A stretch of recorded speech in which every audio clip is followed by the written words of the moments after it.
It looks as though tabletop games dominated Kickstarter in 2018 while successfully funded video game campaigns have declined.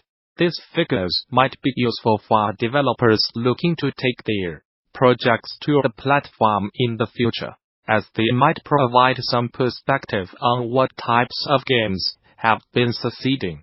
Kickstarter provided some data to publish showing a roughly 0% increase in funds raised by successful tabletop projects over the previous year.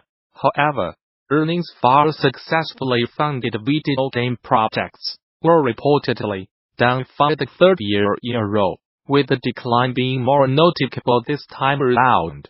The tabletop games category, including card games, board games, and tabletop role-playing games, was up $27.23 million, A19 8% increase compared to 2017.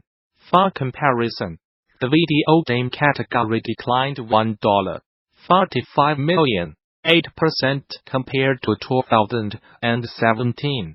Successful video game campaigns a total of $15.8 million last year, compared to $17.25 million last year.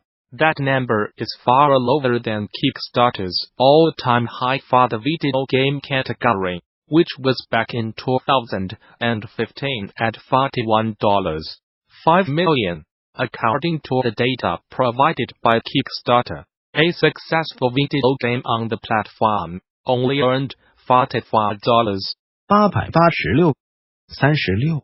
On the flip side, the successful tabletop game earned an average of $603.33. Knowing how to get your game in front of the people who will enjoy it most has never been more important.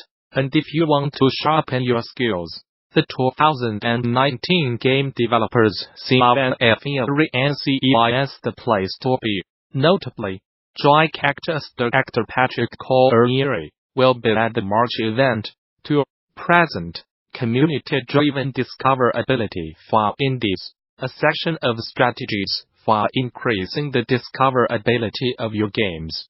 Collieri aims to give you an understanding of some of the many possible ways of leveraging user-generated content, while also looking at game design for streamers as a way of maximizing exposure on media platforms. Specifically, you will hear about what Joy Cactus tried with its hit bridge builder Polybridge, and how well it did or did not work, aimed at indie devs, but useful for all.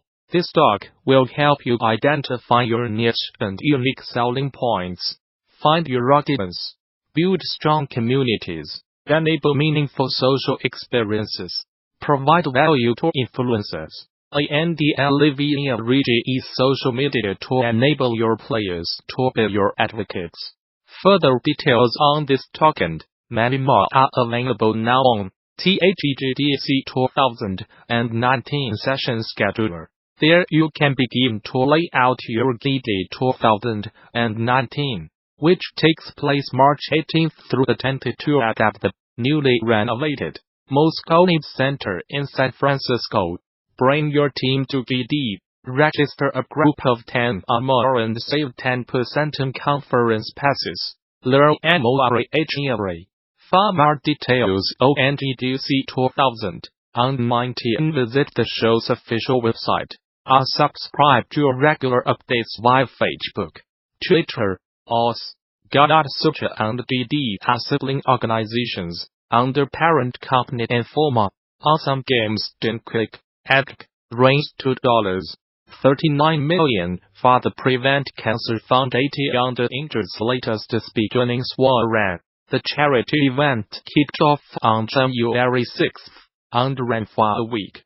During that time, a team of volunteers sailed through 133 titles, including familiar faces like Crash Bandicoot, Castlevania, Donkey Kong Country, Tropical Freeze, Jak 3, God of War 2, Metal Gear Solid 2, and The Legend of Zelda. Majora's Mask. More than 200 people attended at 2019 in Rockville, Maryland, while the event's Twitch stream peaked with around 221,000 concurrent viewers. Since 2010, Games Done Quick has raised over $19 million for various charities around the world, including Doctors Without Borders, the Organization for Autism Research and Care. Those curious cats among you can learn more about the event over on the Games Done Quick website, where you will also find a highlights reel and live stream archive. Zynga has agreed to purchase Empire's Puzzles developer Small Giant Games. The company will initially acquire 80% of Small Giant, a $560 million, comprised of $330 million in cash and $230 in unregistered Zynga common stock. It will then purchase the remaining 20% over the next 3 years at valuations based on specified profitability goals. For those unfamiliar with the name, Small Giant is the Helsinki-based mobile studio behind Empire's Puzzles, a match 3 battler that features additional elements like base building and social alliances. Since being launched 18 months ago, the game has repeatedly broken into the top 10 grossing charts in the App Store on Google Play, and has racked up over 26 million downloads. Zynga believes Empire's Puzzles has the ability to become a forever franchise, and claims the deal will also allow it to expand its own game pipeline. We have been impressed by the quality and momentum of Empire's Puzzles, as we add another forever franchise into Zynga's portfolio, said company CEO Frank Schiebel. Small Giant has created an innovative game that delivers a unique player experience that engages over the long term. We are excited that Small Giant is joining Zynga as they enhance our next phase of growth. Max Games, a claymate platformer Celeste, has sold over 500,000 copies since launching back in January. Game director and designer Matt Thorson broke the news on Twitter and promised to update Celeste with some new farewell levels in 2019. First-month programmer Noel Barry initially created a prototype of Celeste for the Pico 8 virtual game console during a 5-day game jam.